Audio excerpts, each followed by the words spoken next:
नमस्कार, बहुत बहुत स्वागत है आपका आयुर्वेद पर आधारित हमारे इस बेहद खास कार्यक्रम स्वस्थ विचार में। मैं हूं आपके साथ आपका साथी विकास। दर्शकों, स्वस्थ विचार कार्यक्रम एकमात्र ऐसा कार्यक्रम है जिसमें आपको आयुर्वेद प्रकृति के तमाम उन संसाधनों के बारे में बताया जाता है, उन रहस्यों से पर्दा उठाया जाता है जो अक्सर आपको मालूम होते हुए भी मालूम नहीं होता।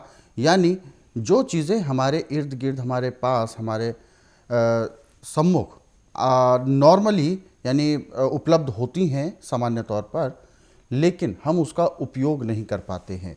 या तो हमें पूर्णतः ये इस बात की जानकारी नहीं होती कि वो क्या है प्रक्रिया, कैसे हमें उस चीज़ों का इस्तेमाल करना है, या बहुत सारी ऐसी बातें हैं जिनसे हम अनजान हैं और जिसकी वजह से हम कई प्रकार के रोगों को मोल ले लेते हैं। इस कार्यक्रम के माध्यम से हम आपको जागरूकता उत्पन्न करते हैं ताकि आप अपने शरीर, अपने स्वास्थ्य का ध्यान रखें, और इन सभी विषयों में हमारा मार्गदर्शन करते हैं जाने माने आयुर्वेद के ज्ञाता गायत्री सिद्ध पंडित श्री लक्ष्मण दास रतन भारद्वाज जी। चलिए सबसे पहले गुरु जी का स्वागत करते हैं, कार्यक्रम की शुरुआत करेंगे। गुरु जी नमस्कार। नमस्कार। दर्शकों, भोजन हम रोज़ाना करते हैं और ये हमारी ज़रूरत भी है, और जिस वजह से हमारा शरीर चलता है, जिस वजह से हम अपने जीवन को जी पाते हैं। लेकिन केवल क्या पेट भरने के लिए ही हम जीते हैं? क्योंकि पेट भरना एकमात्र किसी भी चीज़ का हल नहीं होता।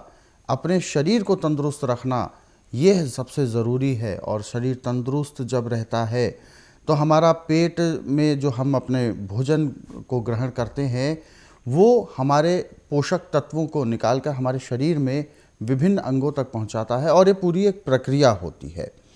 लेकिन हम अपने जो पिछले कुछ कार्यक्रम हैं उनमें हमने भोजन के ऊपर चर्चा भी की थी कि क्या कुछ हमें सावधानी रखनी चाहिए, कैसे हमें भोजन लेना चाहिए, कितना भोजन हमें लेना चाहिए, इस तरीके की हमने बहुत सारे चर्चा की थी। आज के इस अंक में भी हम उन्हीं विषयों को आगे बढ़ाएंगे। उसी कड़ी में हम इन्हीं विषयों पर आज बात करने जा रहे हैं। तो इसीलिए ये कार्यक्रम आपके लिए, आज का जो ये कार्यक्रम है, बहुत ज़्यादा महत्वपूर्ण है। तो इसके लिए आप ध्यानपूर्वक इस कार्यक्रम को देखें, सुने, समझें और अपने जहन में इन सब चीज़ों को उतारें। इसीलिए हम आप सभी से आग्रह भी करते हैं, जब भी आप इस कार्यक्रम को देखने बैठें तो कॉपी और पेन लेकर ज़रूर बैठा करें। जो भी नुस्खे आपको बताए जाएं उनको आप लिख ज़रूर लें। चलिए आगे बढ़ते हैं कार्यक्रम में और शुरू करते हैं अपने नए विषय पर चर्चा। गुरु जी, आज के इस अंक में एक बार फिर से हम बात करने जा रहे हैं भोजन को लेकर। भोजन में हमें सावधानी रखनी चाहिए, भोजन हमें पर्याप्त लेना चाहिए, भोजन की क्वांटिटी हमारी कैसी होनी चाहिए, इन सब विषयों पर आपने हमें बहुत अच्छी जानकारी भी दी थी।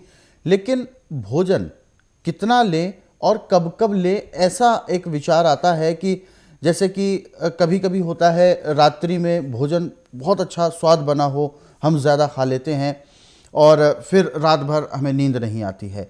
तो भोजन लेने का क्या समय होना चाहिए, क्या है उसका सही तरीका, वो सारी विषय हम आज आपसे जानना चाहेंगे। देखिए, भोजन खाने का टाइम फिक्स होना चाहिए। अच्छा। दिन में सूर्य उदय होने के बाद और 12 बजे से पहले पहले यदि आप खाना खा लेते हैं वो खाना आपका बहुत अच्छा पचता है। परंतु जब 12 बजे के बाद आप खाना खाते हो पूरा खाना पचता नहीं। रात्रि का खाना यदि दिन अस्त होने से पहले खा लेते हैं तो सोने पे सुहागा, नहीं तो अस्त होने के 1 घंटे के अंदर अंदर खाना खाना अति आवश्यक है, तब तो खाना पच जाता है। परंतु खाना खाया और सो गए तो खाना पचता नहीं है पूरा जी। दिन का खाना खाने के बाद 5 मिनट के लिए वज्रासन बैठ करके कम से कम 10 मिनट आप घूमें और 20 मिनट के लिए आप शवासन लेट जाएं। 5 मिनट के लिए बाईं साइड करवट लें, 3 मिनट के लिए दाईं साइड करवट लें। आपका खाना भी अच्छा पचेगा और आपके शरीर में इतनी चुस्ती आएगी जैसे आप 8 घंटे की निद्रा पूरी करके उठे। रात्रि का इससे थोड़ा अलग है। रात्रि का खाना खाने के बाद 5 मिनट जब दातन कूड़ा करके आप वज्रासन से उठे तो आपको आधा घंटा सैर करनी चाहिए। उसके बाद फिर 1.5 घंटे का आपको विश्राम करना चाहिए। उसमें चाहे आप धार्मिक सीरियल देखें, चाहे धार्मिक किताबें पढ़ें, चाहे आप परिवार में, अड़ पड़ोस में, रिश्तेदार में बातचीत करें, आपकी इच्छा है। और रात ठीक 9 बजे सो जाए, और 9 बजे सो करके सुबह 4 बजे आपके पेट का अलार्म ऐसे लगेगा जैसे घड़ी पे अलार्म लगता है। और यदि आलस किया तो पेट कपड़े खराब कर देगा। तो उस टाइम आलस नहीं करना, एकदम चले जाना, एकदम ऐसे पेट साफ होगा जैसे सिर से बोझा फेंक दे। पेशाब उसके बाद में आएगा। फिर आप फ्रेश होके दातन कूड़ा करके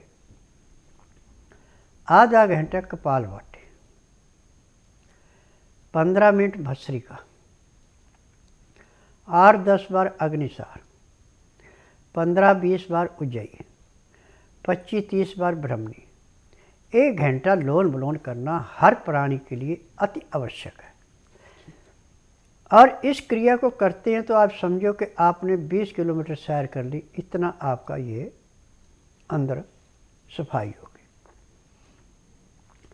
जितनी फेफड़ों को ऑक्सीजन ज़्यादा मिलेगी, जितनी सांस की नाली आपकी साफ रहेगी, उतने आप रोग मुक्त रहेंगे। परंतु सुबह आप सैर कर रहे हैं, आप प्राणायाम योग की तरफ ध्यान नहीं दे रहे हैं, तो आपको रोगों से कोई नहीं बचा सकता। और खाना हमेशा ताज़ा, हल्का, गर्म खाना, ताज़ा खाना, ये नहीं कि खाना बना के रख लिया फिर दोबारा गर्म करके खा लिया, वो भी नुकसान करता है। और खाना खाते समय 2 गिलास गर्म पानी, लहसुन, प्याज, अदरक का रस मिला के पीना अति आवश्यक है। लहसुन, प्याज, अदरक त्रिवेणी है। ये त्रिवेणी लीवर से काम करवाने के लिए, पैंक्री से इंसुलिन बनाने के लिए, पित्ते के तेजाब को नॉर्मल रखने के लिए, गुर्दे की सफाई के लिए, और तिल्ली को, दिए हुए खून को साफ करके दिल को देने के लिए मजबूर कर देता है। यदि हम लहसुन, प्याज, अदरक उचित मात्रा में सलाद के रूप में, जूस के रूप में, चटनी के रूप में ले रहे हैं, परंतु ताज़ा ताज़ा, यानी कि अभी बनाया और 2 घंटे बाद ले रहे हैं, तो उसका कोई फ़ायदा नहीं है। जो लहसुन, प्याज अंदर महक है, ये महक ही अंदर जाके खून को शुद्ध करती है और रोग के कीटाणुओं को नष्ट करती है, पाचन शक्ति को बढ़ाती है।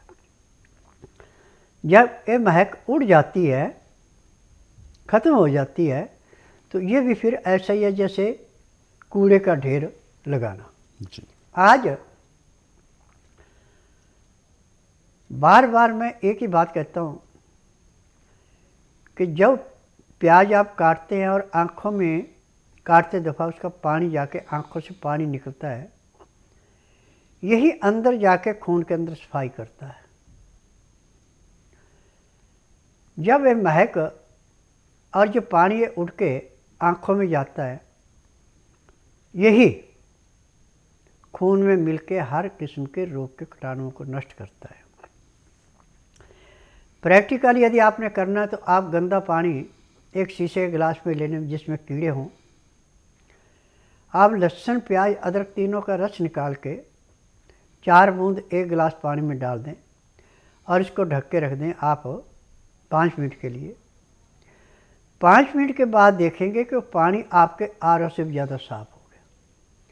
जितना उसके अंदर गंद कीटाणु थे सब मर करके गिलास के पेंदे में बैठ गए। ऐसे ही अंदर जाके ये काम करता है, लीवर से काम कराता है, पैंक्री से काम कराता है, पित्ते से, गुर्दे से, तिल्ली से, लीवर से, दिल से, फेफड़े से, सांस की नाली से। ऐसे सफाई करता है जैसे गर्म पानी में तेजाब डाल के लोहे के जंग को उतार देते हैं स्किंटों में, ऐसे अंदर जाके लहसुन, प्याज, अदरक काम करता है। कई ऐसे अनुभवी हैं जो कहते हैं हम हनुमान की पूजा करते हैं, हम दुर्गा की पूजा करते हैं, हम लहसुन, प्याज, अदरक नहीं खाते हैं। मैं उनसे पूछना चाहता हूँ कि आप एलोपैथिक दवाई खाते हैं, उसमें कोबरे सांप का जहर, मरे हुए जानवरों की हड्डियों का चूरा और केमिकल है जिससे आप अपने रोग को दबाते हैं, रोग को काटते नहीं हैं। रोग को काटने की दवाई आज पूरे संसार में मेडिकल साइंस में कोई बनी नहीं है। ये मैं डंके की चोट पे कहता हूँ। और मैंने बड़े बड़े डॉक्टरों से भी इसके बारे में बहस की। जब उनसे पूछा तो उन्होंने एक ही बात कही कि आप जो कह रहे हैं बात सही है, हम सिर्फ उस अंग को सुन करते हैं जिस पे रोग होता है, रोग समाप्त करना है हमारे पास कोई दवाई नहीं है। परंतु मैं तो चैलेंज करता हूँ कि मैं तो हर एक रोग को काटता हूँ, किसी रोग को मैं दबाता नहीं, क्योंकि मुझे 10,000 जड़ी बूटियों की पहचान है जिनसे मैं दवाइयाँ बनाता हूँ। और मेरी अपनी फार्मेसी है दवाइयाँ बनाने की, दवाइयाँ मेरी रजिस्टर्ड है, पेटेंट हैं। इन दवाइयों का कोई किसी किस्म का साइड इफ़ेक्ट नहीं है। और इनकी विशेषता है कि यदि दवाई आप अभी एक खुराक लेते हैं तो खुराक 10 मिनट में आपको अपना रिजल्ट दिखा देती है। एलोपैथिक दवाई यदि आपके शरीर में कहीं कोई रोग है तो उसको कंट्रोल करने में 20 से 25 मिनट का टाइम लेती है। परंतु मेरे स्वस्थ विचार की दवाइयाँ किसी को 2 सेकंड, किसी को 4 सेकंड, किसी को 10 मिनट लेती है और उस पर कंट्रोल कर लेती है। उदाहरण के तौर पे आपको ब्रेन ट्यूमर है या माइग्रेन है और आपको भयंकर दर्द हो रहा है, तो मैंने एक दवाई बनाई है नाक में डालने की। इस दवाई को जैसे नाक में डाला जाता है तो 10 सेकंड के अंदर उसका दर्द समाप्त होता है, चाहे माइग्रेन का है चाहे ब्रेन ट्यूमर का है। और किसी भी किस्म का सिर के ऊपर भारीपन और समाप्त हो जाता है।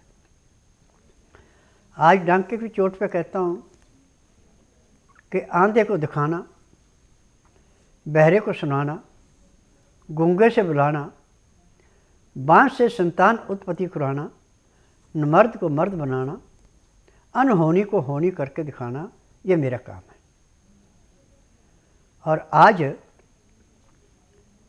ये नहीं कि मेरा हिंदुस्तान में या दिल्ली में नाम है, मेरे पूरा संसार के अंदर नाम है।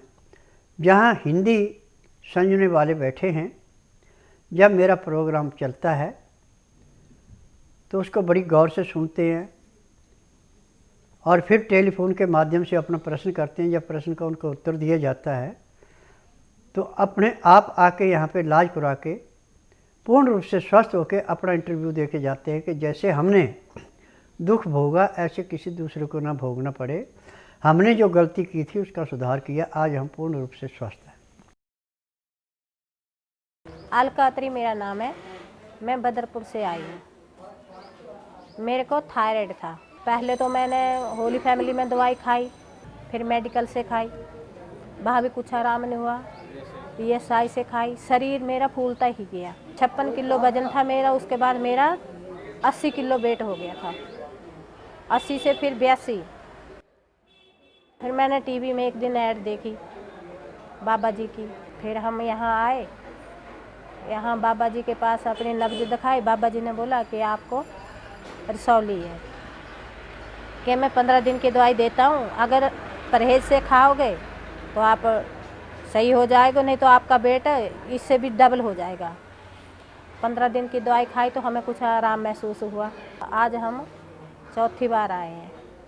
आज बाबा जी ने बोला कि आपको 75% आराम है, और मुझे है आराम है। पहले चलती थी तो सांस फूलता था, थोड़ी सी दूर चलती थी थक जाती थी और थकावट महसूस होती थी। अब वो भी कुछ नहीं, अब ऐसा लगता शरीर पे कुछ है ही नहीं। मेरा नाम स्वीटी है, मैं बड़ौद से आई हूँ। ये मेरा बेटा है, 3.5 साल का हो चुका है। जब ये 2 साल का था तब मैं गुरुजी के पास आई थी। ये बोलता नहीं था, चलता नहीं था, कुछ भी नहीं करता था। ये बैठा रहता था, सिर्फ बैठता भी नहीं था, लेटा रहता था, जैसे एक डॉल होती है रबड़ की, उस तरह से। फिर मैं इसको गुरुजी के पास लेके आई। इसका ट्रीटमेंट चलते हुए 1.5 साल हो चुका है। अब ये सब कुछ करने लगा है, उठता है, बैठता है, खेलता है, हंसता है, बोलता है, खाता पीता भी है। एक्टिविटी भी इसकी बहुत अच्छी हो गई है, चलने भी लगा है। काफ़ी अच्छी अच्छी जगह हमने इसको दिखाया, सबने बोला कि ये कभी ठीक नहीं होगा, ये ऐसे ही रहेगा, ना कभी चलेगा ना फिरेगा, कुछ नहीं करेगा। फिर हम इसको गुरुजी के पास लेके आए थे जब ये 2 साल का हो चुका था। दौरे भी आते थे इसको। उसके बाद अब दौरे नहीं आते, अब इसको दौरे नहीं आते हैं, और सारा काम करते हैं, मतलब उठता है, अब ये सब करता है। फिलहाल हमारे साथ दर्शक जुड़ गए हैं लाइन पर, आइए उनसे भी बात करते हैं। हेलो, नमस्कार। नमस्ते। क्या शुभ नाम है आपका? राम प्रकाश मिश्रा। राम प्रकाश जी, कहाँ से बात कर रहे हैं आप? लखनऊ से। अपना सवाल पूछें, क्या प्रश्न है आपका? मेरा लड़का है, उसकी उम्र है 35 साल। जी। उसको 19 तारीख को, अभी 15 तारीख को बहुत जोरों से हाथ पैर ऐठने लगे, मुंह तिरछा हो गया और मुंह से झाग निकलने लगा। तो हॉस्पिटल ले गए, तो वहाँ तो कोई विशेष बात तो नहीं, केवल इंजेक्शन लगाया और वापस कर दिया। फिर उसके बाद 19 तारीख को वही पोजिशन फिर हुई, फिर हाथ पैर, गर्दन तिरछी हो गई और मुंह चौड़ा हो गया, दांत से बन गए और हाथों पर में बहुत अकड़ हो गई, फिर मुंह से झाग निकला। तो इसके बारे में आपको हमने यूट्यूब पे देखा था। जी तो जी जी उसका इलाज हम कराना चाहते हैं, तो आपके पास आना चाहते हैं। जी गुरु जी। काफ़ी जो प्रॉब्लम हुई है अभी हाल फिलहाल में हुई है, झाग निकलना, मुंह तिरछा हो गया, हाथ पैर टेढ़े हो गए, इस तरीके। देखिए, ये जो आपने पोजीशन बताई है मिर्गी का दौरा है, और इसका इलाज आज पूरे संसार के अंदर मेडिकल साइंस में नहीं है। जो गोलियां देते हैं इसको रोकने की, ये भी बड़ा लंबा कोर्स है, और यदि आप गोली टाइम की नहीं लेते तो दौरा पड़ जाता है। परंतु स्वस्थ विचार एकमात्र आश्रम ऐसा है कि इसमें इस रोग को ऐसे काटा जाता है जैसे पकी हुई फसल को किसान खेत से काटता है। आप इसको बुधवार छोड़कर गुरुवार से लेकर मंगलवार के बीच में मेरे आश्रम में लाइए। जिस दिन आश्रम में लाना उस दिन रात्रि 10 बजे तक खिलाप ला के दातन कूड़ा कुरा के बड़ी इलायची इसको मुंह में चूसने के लिए दे दें। सुबह 9 से 10 के अंदर इसका नामकरण कराना। 10 से 12 में नाड़ी परीक्षण करूँगा। नाड़ी परीक्षण में पैर के तलुए से सिर के बाल तक की MRI, CT scan, x-ray, ultrasound, ECG, sonography सब कुछ 5 सेकंड में हो जाए। उसमें जो भी कमी शरीर के अंदर पाई जाएगी दवाइयाँ दी जाएंगी। दवाइयाँ खाने की हैं, दवाइयाँ पीने की हैं, मालिश करने का तेल है, आँख में, नाक में, कान में डालने की दवाइयाँ हैं। जैसे नाक में दवाई डालेंगे, चाहे इसको कितना भयंकर से भयंकर दौरा पड़ा, उसी टाइम 2 सेकंड के अंदर दौरा खुल जाएगा। और ये दवाई यदि 5-4 बार नाक में डालते, एक बार 100 दफ़ा डालते हैं, तो 1.5-2 महीने में इसके दौरे टोटली बंद हो जाए, दोबारा ज़िंदगी में दौरा नहीं पड़ेगा। फिलहाल एक और दर्शक हमारे साथ हैं लाइन पर, आइए उनसे भी बात करते हैं। हेलो, क्या बताएं? अपना सवाल पूछिए, क्या सवाल है आपका? हमारा सवाल है नज़ला ज़्यादा रहता है आपको? जी। देखिए, नज़ले होने का कारण एक नहीं, इसके 4-5 कारण होते हैं, और नज़ले की दवाइयाँ भी अलग अलग हैं।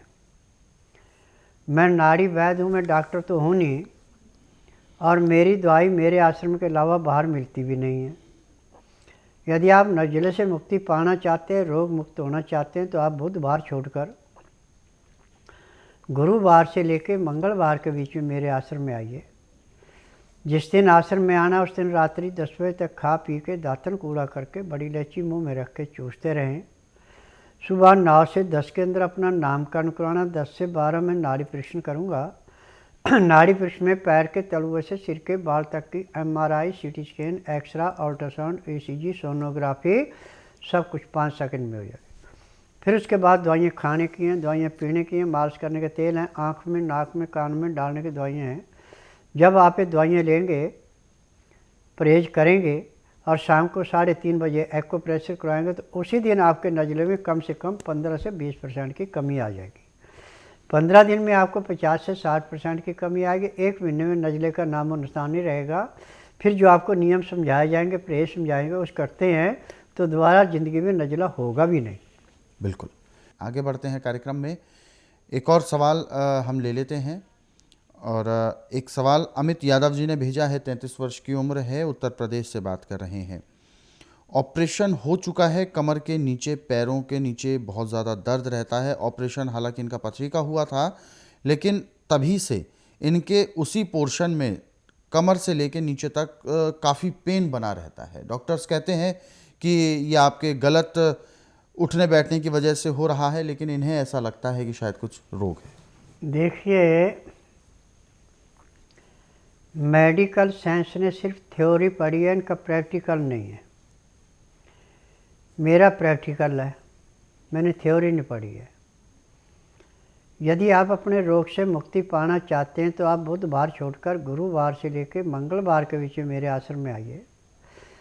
जिस दिन आश्रम में आना उस दिन रात्रि 10 बजे तक खा पी के दातन कूड़ा करके बड़ी इलायची मुंह में रख के चूसते रहें। सुबह 9 से 10 के अंदर अपना नामकरण कराएं। 10 से 12 में नाड़ी परीक्षण करूँगा।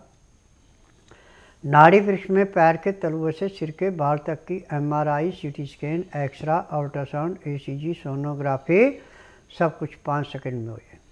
उसमें जो भी कमी शरीर के अंदर पाई जाएगी दवाइयाँ दी जाएंगी। दवाइयाँ खाने की हैं, दवाइयाँ पीने की हैं, मालिश करने के तेल हैं, आँख में, नाक में, कान में डालने की दवाइयाँ हैं। यदि दवाइयाँ आप नियम से लेते हैं, परहेज करते हैं, तो जिस दिन आप आश्रम में आएंगे उसी दिन आपकी दर्द में कम से कम 15 से 20% का आराम मिल जाएगा। फिर एक आपको पाउडर और तेल दिया जाएगा, और तेल पाउडर मिला के मलम जैसी बना के कमर पे लेप किया जाएगा, जैसे मलम लगाते हैं। फिर डॉक्टर वाली रुई लगा के खाकी रंग की सेलो टेप से पट्टी बांध देंगे। अब इसको जब तक ये पट्टी रहेगी तब तक आपको दर्द महसूस नहीं होगा। ऐसे 15-20 पट्टियाँ करने के बाद आपका दर्द हमेशा के लिए समाप्त हो जाएगा। क्योंकि मैं नाड़ी वैद्य हूँ, मुझे पैर के तलुए से सिर के बाल तक की किसी मशीन से टेस्ट नहीं करना पड़ता, उंगली टेस्ट करती हैं। जो रोग मिलता है दवाइयाँ दी जाती हैं।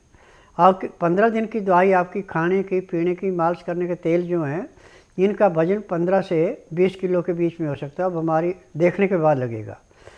यदि दवाई आप नियम से खाते हैं, परहेज करते हैं, तो 15 दिन में आपको कम से कम 60% आराम जरूर मिलेगा, और 1 महीने में रोग का नाम अनुसार नहीं रहेगा।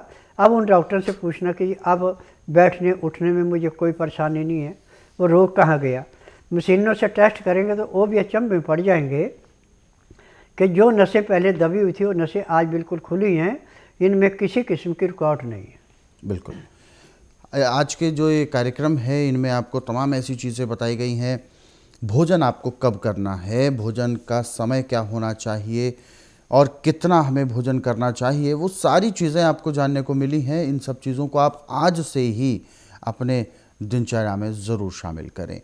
फ़िलहाल आप सभी को मैं यही बताना चाहूँगा कि ऐसे तमाम नुस्खे और उपचार जो आप घर पर आराम से कर सकते हैं, अलग अलग रोगों पर आधारित हैं, वो सभी जानकारी आप स्वस्थ विचार पुस्तकों के ज़रिए भी जान सकते हैं।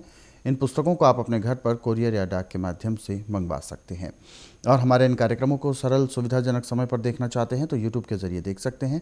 हमारा यूट्यूब चैनल स्वस्थ विचार सेहत की बात, इस यूट्यूब चैनल को आप सर्च करें, सब्सक्राइब करें और इन कार्यक्रमों को ज़रूरतमंदों तक शेयर भी ज़रूर करें। फिलहाल वक्त इशारा कर रहा है विराम देने का। गुरुजी, आपने अपना कीमती मार्गदर्शन दिया, आपका बहुत बहुत धन्यवाद। नमस्कार। दर्शकों, आज के इस विशेष कार्यक्रम में बस इतना ही। आप सभी लोग स्वस्थ रहें, निरोगी रहें। इन्हीं शुभकामनाओं के साथ हम आप चलेंगे इजाज़त। अगले अंक में आपसे फिर होगी मुलाकात एक नए विषय के साथ। तब तक के लिए मुझे दीजिए आज्ञा। नमस्कार।